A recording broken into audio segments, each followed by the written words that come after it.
నియోజకవర్గాల పునర్విభజన ఇప్పుడు పెద్ద చర్చనీయాంశమైంది.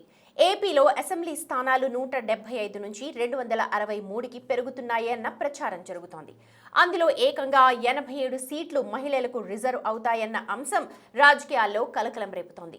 రాయలసీమ జిల్లాలో ఉన్న 52 ఎమ్మెల్యే స్థానాలు 75కి పెరుగుతాయన్న వార్తలు ఆ సభల్లో ఆనందం రేపుతున్నాయి.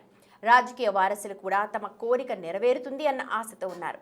అసలు సీమలో వాస్తవ పరిస్థితి ఏంటి? ఎన్ని సీట్లు పెరిగే అవకాశం ఉంది?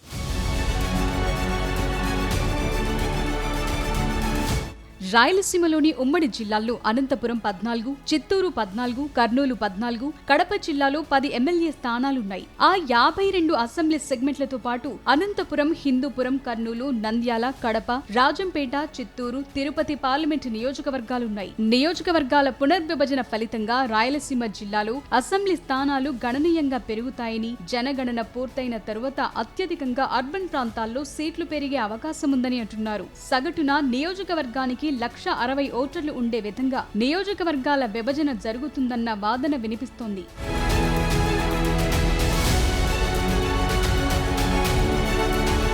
ఉమ్మడి చిత్తూరు జిల్లాలో మదనపల్లి పార్లమెంటు నియోజకవర్గ కేంద్రంగా మారే అవకాశముందని అంటున్నారు. అదేవిధంగా ఉమ్మడి అనంతపురం జిల్లాలో ధర్మవరం నూతన పార్లమెంటు నియోజకవర్గం కేంద్రంగా మారే అవకాశముందని తెలుస్తోంది. కర్నూలు జిల్లాలో నూతనంగా ఆదోని పార్లమెంటు నియోజకవర్గం ఏర్పడుతుందని అంటున్నారు. కడప జిల్లాలో ప్రొద్దుటూరు కేంద్రంగా కొత్త పార్లమెంటు నియోజకవర్గం ఏర్పడే అవకాశముందని తెలుస్తోంది. ఈ 4 మహిళలకు కేటాయించే అవకాశముందన్న ప్రచారం జరుగుతోంది. ప్రస్తుతం రాయలసీమలోని 8 నియోజకవర్గాల్లో కేవలం నంద్యాల ఎంపీ శబరిరెడ్డి మాత్రమే మహిళా ఎంపీ. అయితే తాజాగా పెరిగే 3 సీట్లు మొత్తం మహిళల కోటాలోకి వస్తాయన్న ప్రచారం నిజమైతే కొత్త రాజకీయ సమీకరణలకు తెరలేపనుంది.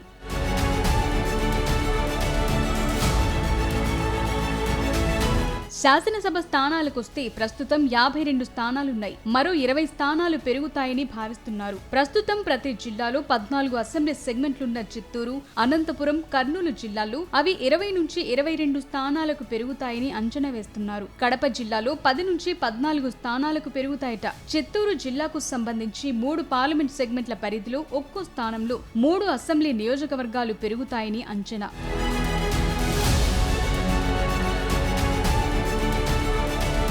ముఖ్యంగా తిరుపతి అర్బన్, రూరల్ ఏర్పాటయ్యే అవకాశం ఉంది. వాటితో పాటు Puttur, Chittoor rural, Madanapalle urban, rural నియోజకవర్గాలు కొత్తగా ఏర్పడతాయని భావిస్తున్నారు. ఉమ్మడి అనంతపురం జిల్లా పరిధిలో నూతనంగా పుట్టపర్తి, కదిరి నియోజకవర్గాల నుంచి మరో నూతన నియోజకవర్గం వచ్చే అవకాశం ఉంది. అయితే అక్కడ ఎస్టీ నియోజకవర్గం ఏర్పడే అవకాశం ఉంది. ఒరవకొండ, కళ్యాణదుర్గం, రాయదుర్గం పరిధిలో మరో నూతన నియోజకవర్గం వచ్చే అవకాశం ఉందంటున్నారు.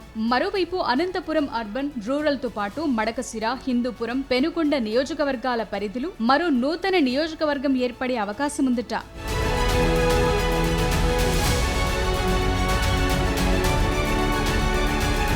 మొత్తం మీద అనంతపురం జిల్లా నుంచి మరో 6 నూతన నియోజకవర్గాలు ఏర్పడే ఛాన్స్ ఉన్నట్లు నిపుణులు చెప్తున్నారు. కర్నూలు జిల్లా పరిధిలో కర్నూలు, నంద్యాల, బనగానపల్లితో పాటు ఆదోని నియోజకవర్గాల పరిధిలో మరో 4 నియోజకవర్గాలు ఏర్పాటు కానున్నట్లు తెలుస్తోంది. కడప జిల్లా పరిధిలో రాయచోటి, రాజంపేట, రైల్వే కోడూరు పరిధిలో ఓ నియోజకవర్గం, జమ్మలమడుగు, కడప, ప్రొద్దుటూరు, కమలాపురం, పులివెందుల పరిధిలో మరో 3 నియోజకవర్గాలు ఏర్పడే అవకాశం ఉంది.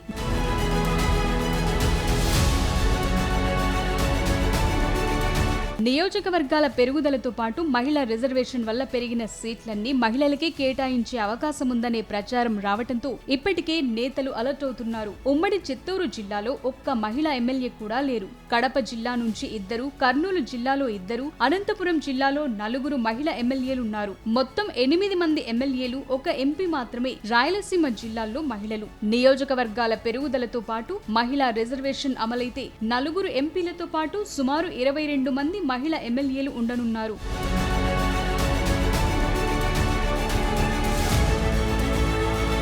ఆ దిశగా ఇప్పుడు నాయకులు కూడా అప్పుడే దృష్టి సారించారు. మహిళల కోటా పెరగనున్న నేపథ్యంలో తమ వారసులను రంగంలోకి దింపటానికి సీనియర్లు ఇప్పటి నుంచే ప్రయత్నాలు మొదలు పెడుతున్నట్లు సమాచారం. ముఖ్యంగా ఎన్ఆర్ఐలుగా ఉన్న తమ కుమార్తెలు, బంధువులకు భవిష్యత్తులో ఇబ్బంది రాకుండా ఇప్పటి నుంచి వారికి క్లియరెన్స్ వచ్చే విధంగా ప్రణాళికలు సిద్ధం చేసుకుంటున్నారట.